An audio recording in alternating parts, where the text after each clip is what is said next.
well, like to think. I went to see Austin Powers' Man of Mystery this last week, and that's very influenced by us. Well, I mean, that's Mike Myers who I know that, he owns it. He owns up to it, and there are moments when you think, gosh, I was very pleased and very flattered, and he's picked up the right things, and he goes for it too. I mean, it's not an entirely successful film, but it's very good in many places, which we fought for too. We were uneven, but that's part of comedy, you know.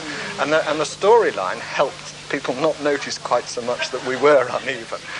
Graham and I had been doing a series before, which was sort of fragmented, and Bill had come in and done bits, and the three of us, we were asked to do a third series and realised it wasn't quite good enough, so the three of us, Monty Python got round this problem of punchlines brilliantly by just having somebody come along and saying, this is getting boring, let's do something else. Which just in a flash, they'd got away with the problem. So we had to get around another way.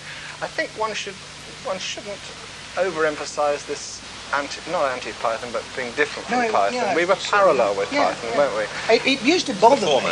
Yeah. It used to just literally the format. Yeah. But in fact, it used to bother me, and it still happens, I think, that people polarised into either Goodies fans or Python fans. I think it happened worse, actually, about 10, 15 years ago. You know, not so much now, funny enough. I think everything's evened out now. We've become cult, or whatever the flipping word is. It means that young people who were brought up on us can admit they liked it again or something.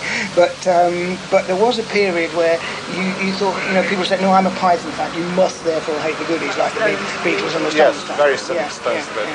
But also, Python, the people that loved Python absolutely loved it and still do, but they were a minority of the population, whereas we were a majority. I mean, we were liked by everybody, and that's the last thing teenagers want, isn't it? You don't want your parents to like it as well. That's the kiss of death for us, and we had several actually of us. And I think, funny enough, ironically, it's why I thought it would be successful. Was because I thought, yes, this programme has got something for everybody in it, because the visual humour would appeal to very little children. The satire elements it would appeal to, we hope, an intelligent audience like ourselves. And it wasn't rude or weird enough to alienate the older audience. So I did think, in a sense, it had all the ingredients of a hit comedy show in the way a really good hit record might have an appeal to everybody. But at the same time, that actually, as Tim said, would turn off some people. Because it's like, if your mum or dad sort of understand, they say, well, I'm not going to like it. And the worst thing was when we got a letter of congratulations from Mary Whitehouse, for God's sake, saying how wonderful it was to see a nice teen show. And we were so upset, we immediately wrote a show in which we had Mary Whitehouse figure dressed up in bondage gear and leathers and everything. But I think the damage we never recovered. She complained about Saturday night. Oh, she did eventually. Yes. We won in the end. Yes. I make sure she complained. Yes, I was wearing a pair of underpants with a carrot on it.